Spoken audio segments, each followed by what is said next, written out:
नमस्कार फ्रेंड्स, स्वागत है आपका हमारी नई वीडियो में। पिछली बार हमने हृदय रेखा के बारे में बात की थी। अभी हृदय रेखा का सेकंड पार्ट है। बहुत से ऐसी चीज़ें हैं जो छूट गई है, उनके बारे में हम बात करेंगे। मुख्य 4 चीज़ें हृदय की रेखा के बारे में बात करेंगे। हृदय की स्थिति, हृदय की मूल स्थिति, उसकी वॉल तो खराब नहीं हो जाएंगी, उसे ब्लॉकेज तो नहीं हो जाएंगे, या उसे हार्ट प्रॉब्लम तो नहीं हो जाएंगी, हृदय संबंधित कोई रोग तो नहीं होंगे। वो पहली स्थिति हम देखेंगे। दूसरी स्थिति देखेंगे हम भावनात्मक स्थिति। भावनात्मक स्थिति से व्यक्ति कैसा है, लोगों से जुड़ाव उसका कैसा है, उसके स्वभाव में आदर्शवादिता है या नहीं, वो दूसरों के प्रति दयालु है, सकारात्मक है या नकारात्मक है, स्वार्थी है। ये सब हम भावनात्मक स्थिति से देखेंगे। तीसरी हम स्थिति देखते हैं प्रेम की प्रति सोच। वो जिसे प्रेम करता है उसके प्रति उसकी सोच कैसी है। वो निर्दोष प्रेम करता है, एकदम सरल भाव से प्रेम करता है, या बिल्कुल सोच समझ कर उससे प्रेम करता है, या व्यक्ति के मन में स्वार्थ की इच्छा है, वासनात्मक प्रेम करता है। चौथी हम चीज देखते हैं आध्यात्मिक भाव। आध्यात्मिक रूप से ईश्वर से कितना जुड़ाव रखता है, आत्मा से उसका प्रेम कैसा है। ये चौथी स्थिति है जो हम देखते हैं। हृदय रेखा से 4 स्थितियां देखते हैं। ये सारी बातें हम पिछली वीडियो में कर चुके हैं। अगर आपने पिछली वीडियो नहीं देखी तो आप जाके देख सकते हैं। आप देखेंगे तो आपको विस्तार से समझ आ जाएंगी। अब हम पढ़ेंगे हृदय रेखा ऊर्ध्वगामी और आर्धगामी। अगर हृदय रेखा ऊपर की ओर जा रही है, ऐसे लोग आशावादी होते हैं। किसी भी स्थिति में वो अपना आप को आगे बढ़ाना चाहते हैं। बुरे से बुरी स्थिति में वो भविष्य में सुखद होने की आशा करते हैं। पॉजिटिव सोच रखते हैं, सकारात्मक सोच में कारण अच्छी प्रगति भी कर लेते हैं। उनका लोगों से जुड़ाव अच्छा रहता है, सकारात्मक है, आशा अधिक है तो संबंध अच्छे रहेंगे, और लोगों के साथ कटुता अधिक नहीं होती। यदि हृदय रेखा यहाँ से ना जा रही हो और उसका झुकाव इस तरफ होता है, यदि हृदय रेखा नीचे की ओर झुकाई ली हुई है, तो ऐसे हृदय वाला व्यक्ति थोड़ा निराशावादी होता है। निराशावादिता संबंधों को परेशान करती है। ऐसा आदमी किसी भी संबंध में कि अब ये नहीं सुधरेगा, इस तरह की निराशा रखता है, और संबंधों के मामले में जल्दी निराशा हो जाता है, जल्दी गिव अप कर देता है, छोड़ देता है चीजों को कि अब सुधरने ही नहीं वाली। तो ऐसा व्यक्ति संबंधों को सुधार नहीं पाता, तो वो निराशावादी कहलाता है। ये बात जब होती है जब ऊर्ध्वगामी हो या आर्धगामी हो। हृदय रेखा अगर अकेली ही चले और हथेली के दूसरे सिरे तक पहुंचे, तो ऐसी हृदय रेखा कैसा फल देगी। यदि एकाकी होगी तो ऐसा व्यक्ति एक तरफा सोच रखता है, स्ट्रेट सोच रखता है, उसमें व्यापकता नहीं होती। ऐसा व्यक्ति बहुत सी चीजें नहीं सोच पाता है, वह अपनी एक तरफा सोच रखता है। ये बुरी नहीं है। ऐसी स्थिति में इंसान बड़ा विचार वाला नहीं होता है, अधिक विचार नहीं रखता। लेकिन यदि ये रेखा द्विशाखित हो जाए, अंत में द्विशाखित हो जाए, मस्तिष्क रेखा का और हृदय रेखा का, ऐसे तो जो भी रेखा द्विशाखित होती है उसे अच्छा ही माना जाता है, लेकिन विशेष रूप से मस्तिष्क रेखा और हृदय रेखा विशेष रूप से अच्छी मानी जाती है। यदि हृदय रेखा द्विशाखित हो तो सोच का दायरा बढ़ गया, सकारात्मक दायरा बढ़ गया, भावनात्मक दायरा बढ़ गया। ऐसा व्यक्ति अधिक भावनात्मक होगा, सकारात्मक होगा, ऊर्जावान होगा, ज्यादा संबंधों के प्रति उदार अधिक होगा, दयालु अधिक होगा, लोगों की मदद करने के लिए ज्यादा आगे आएगा। सामाजिक कार्य होंगे उनमें ऐसे लोगों की भागीदारी अधिक होगी। ये एक अच्छा लक्षण है। ये तब होगा जब ये द्विशाखित हो। यदि ये शाखा एक तरफ शनि की तरफ जाए और दूसरी शाखा गुरु पर्वत तक की जाए, तो भी ये बहुत अच्छी स्थिति है। तो ऐसी स्थिति में एक शाखा बृहस्पति की ओर जाएगी, बृहस्पति की कुंडली लेंगी, प्रेम, आदर्शवादिता और सोच में दयालुता लाएगी। दूसरी शाखा शनि की ओर जाने पर मन में व्यवहारिकता ले आएगी, धन के प्रति इच्छा भी ले आएगी। दोनों चीजें होंगी। ऐसा व्यक्ति सकारात्मक भी सोचेगा और प्रैक्टिकल भी सोचेगा, व्यवहारिक सोच भी रखेगा, तो दोनों चीजें उनमें अच्छी हो जाएंगी। तो ये द्विशाखित होना बहुत अच्छा है। कुछ लोगों के हाथ में आपको 3 रेखा दिखाई देंगी। रेखा जो वो है जो एंटीने की तरह है, गुणों को रिसीव करती है। किसके गुणों को रिसीव करती है? पर्वतों के गुणों को रिसीव करती है। जब आप रेखाओं की बात करें, केवल अच्छी रेखा शुभ फल देती है। जब रेखाएं अधिक शाखित हो या कम शाखित हो, सबसे पहली बात हमें क्या देखनी है? पर्वत की स्थिति देखनी है। यदि ये जाकर बृहस्पति पर्वत तक द्विशाखित होती है, त्रिशूल का चिन्ह ये रेखा बना देती है, तो ये त्रिशूल चिन्ह है जो राजयोग माना जाता है। इसे हस्त रेखा में एक राजयोग माना जाता है। हृदय रेखा अगर त्रिशाखित हो जाए, किसी व्यक्ति के हाथ में ये हो और उसका बृहस्पति पर्वत बहुत अच्छी स्थिति में हो, शनि पर्वत भी बहुत अच्छी स्थिति में हो, तो ऐसे व्यक्ति को मंगल के गुण, बृहस्पति के गुण, शनि के गुण, ये तीनों प्रकार से मुख लिए हो, तीनों गुण लेगी। यदि इसका मुख सीधा है तो भी ये शुभ मानी जाती है। ऐसा व्यक्ति विशाल हृदय का होता है। ऐसा व्यक्ति बहुत अच्छा सौभाग्यशाली माना जाता है। वह संबंधों के प्रति बहुत निष्ठावान होता है, बहुत ईमानदार, बहुत दयालु, बहुत सामाजिक होता है। ऐसे व्यक्ति में धार्मिक हो तो बहुत अच्छा, और ऐसा व्यक्ति आध्यात्मिक हो उसमें वो असल में उन्नत होता है। यदि ऐसा व्यक्ति राजनीतिक में होता है तो वास्तविक समाज सेवक बन सकता है। तो ये त्रिशाखित होना निश्चित रूप से हृदय की पवित्रता का संकेत है।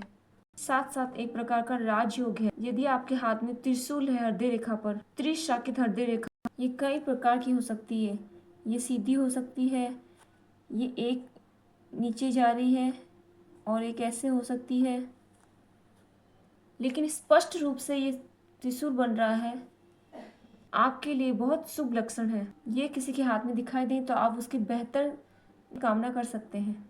ये मान सकते हैं उसका भविष्य अच्छे होने वाला है, बेहतर तरक्की करेगा। हाथ के अन्य लक्षण देखने हैं उसके वरना ये बात नहीं बनती। त्रिशूल जो है हृदय रेखा पे बहुत शुभ माना जाता है।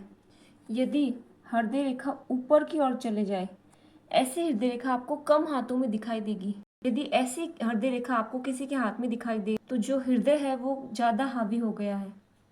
ऐसा व्यक्ति अपने दिल से अधिक काम लेता है, ये शुभ लक्षण नहीं है। ऐसा व्यक्ति व्यवहारिक रूप से कम फल करता है, बौद्धिक रूप कल्पनाशील ज्यादा हो गया है, प्रेम को कल्पना में ज्यादा जीता है। ऐसे में संबंध अच्छे नहीं रह पाते। यदि हृदय रेखा ऐसे घूमकर ऐसे हो गई है तो मस्तिष्क जो है हृदय की ओर झुक गया है। हृदय का झुकाव मस्तिष्क की ओर हो गया है, अब बुद्धि हावी हो गई है। ऐसा व्यक्ति बहुत प्रैक्टिकल होता है। वो जो प्रेम करता है सोच समझ कर करता है, बहुत चीजों पर ध्यान देता है, बहुत संवेदनशील नहीं होता है, बहुत प्रैक्टिकल होता है, सिर्फ दिमाग से सोचता है। ऐसा व्यक्ति सोच विचार का संबंध बनाता है। ईमानदार नहीं होना ये बात अलग है, उसका प्रेम जो है बौद्धिक प्रेम हो जाता है, हृदय से प्रेम कम होता है। यदि हृदय रेखा पर दो लाइनें हो तो मंगल और पर्वत की, इनमें अंतर कैसे किया जाए? अंतर के लिए मैं आपको बता देती हूँ। मंगल और बुध के बीच की रेखा, बीच के स्थान को ही आपको हृदय रेखा दिखाई देगी, जबकि विवाह रेखा बुध पर्वत पर दिखाई देगी। जो बुध का हिस्सा है पूरे को आप बांट लें तो उसके नीचे के हिस्से में आपको रेखा दिखाई देगी। और एक दूसरी बात जो है कि हृदय रेखा दूसरे सिरे से हो सकता है, विवाह रेखा है जो नीचे से और दिखाई दे। सामान्यतः ये रेखा बुध पर्वत ही होती है तो ज़्यादा कंफ्यूजन होता नहीं है। विवाह रेखा फिर भी वहां आपको एक रेखा दिखाई दे, केवल एक रेखा, तो आप उसे विवाह रेखा मान सकते हैं बिना हृदय रेखा के। रेखाएं और भी हो सकती है, हो सकता है इतनी हृदय रेखा हो, लेकिन आपको अगर केवल एक रेखा दिखाई दे तो आप केवल उसको विवाह रेखा मान सकते हैं। लेकिन वो मंगल और बुध पर्वत के बीच में नहीं होगी, वो बुध पर्वत पर होगी। वो अगर यहाँ होगी तो विवाह की जो उम्र है वो बहुत पहले हो जाएगी, जो आज की वैवाहिक स्थिति में हम देखेंगे नहीं, जो ये नहीं है। अब हम बात करेंगे टूटी हुई हृदय रेखा। टूटी हुई हृदय का दुख प्रेम संबंधों का टूटन या फिर रोग दिखाती है। अब हमें ये देखना होगा वो किसके नीचे आगे टूटी है, किस पर्वत के, एक पर्वत के गुण। अब हम ये देख लेते हैं कि अब हम ये देखते हैं हृदय रेखा सीधी होना ये अच्छी बात नहीं है। किसी बदलाव के गुणों को, अनुभव वाले गुणों को, अपने स्वभाव को कम करती है। मस्तिष्क रेखा का भी अच्छा है यदि वो झुकाव लिए हुए हो। यदि इसी प्रकार से हृदय रेखा भी झुकाव लिए हो तो ये भी अच्छा लक्षण है।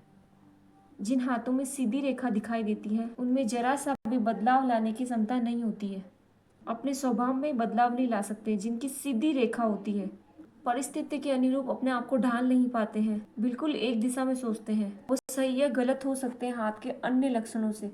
अगर आपकी हृदय रेखा सीधी हो तो ये अच्छे लक्षण नहीं पाए जाते, लेकिन आवश्यकता पड़ने पर वो सौम्य स्वभाव में परिवर्तन नहीं ला सकते। वो इस स्थिति में सामना करते हैं जैसे वो है, लेकिन अपने भीतर वो किसी प्रकार का बदलाव नहीं लाते। रेखा में झुकाव लेना अच्छा लक्षण है, बल्कि झुकाव ना लिए हुए। हृदय रेखा एकदम सीधी चल रही हो और सूर्य पर्वत के नीचे एक निशान हो, ऐसे में व्यक्ति को आंखों के संबंधित रोग हो सकते हैं। सूर्य पर्वत प्रभावित करता है। यदि ऐसा कोई मस्तिष्क रेखा पर भी है तो निश्चित रूप से उनके आंखों के संबंधित रोग होंगे। यदि यहाँ पर एक क्रॉस का निशान है तो निश्चित रूप से हृदय रोग होने की ज़्यादा चांस हो जाते हैं। यदि आप दीप का निशान है तो निश्चित रूप से ये भी रोग होने का चांस है हृदय पर। ये कब आएगा? हृदय रेखा की आयु और अवस्था देखनी होगी। हमें ध्यान से देखना है हृदय रेखा की स्थितियों को, विभिन्न स्थितियों को। बहुत कम लोगों के हाथ में आपको 2 जीवन रेखा दिखाई देगी, लेकिन 2 हृदय रेखा विशेष रूप से बहुत अच्छी मानी जाती है। ये महान आध्यात्मिक गुण को दिखाती है। ऐसे व्यक्ति में 2 हृदय यानी दो पर्सनालिटी वाला व्यक्ति है। एक हृदय जो सांसारिक प्रेम के गुणों को दर्शा रहा है, आदर्शवादिता और सद्गुणों को दर्शा रहा है। इस प्रकार से दूसरी हृदय रेखा उसको ईश्वरीय प्रेम, आत्मिक प्रेम को दर्शाता है। यदि आपको किसी के हाथ में 2 हृदय रेखा दिखाई दे, बिल्कुल स्पष्ट और सुंदर हृदय रेखा, ऐसा व्यक्ति संत है तो उसे ईश्वर से बहुत ज्यादा जुड़ाव रखता है। लेकिन वो संत नहीं है, ऐसा व्यक्ति ईश्वर के बहुत करीब होता है। उसकी ईश्वर के प्रति श्रद्धा बहुत बढ़िया है। याद रखिए, ये हृदय रेखा शुभ लक्षणों से हो तो ही ऐसा माना जाता है। और यदि अगर आप इस प्रकार से करें,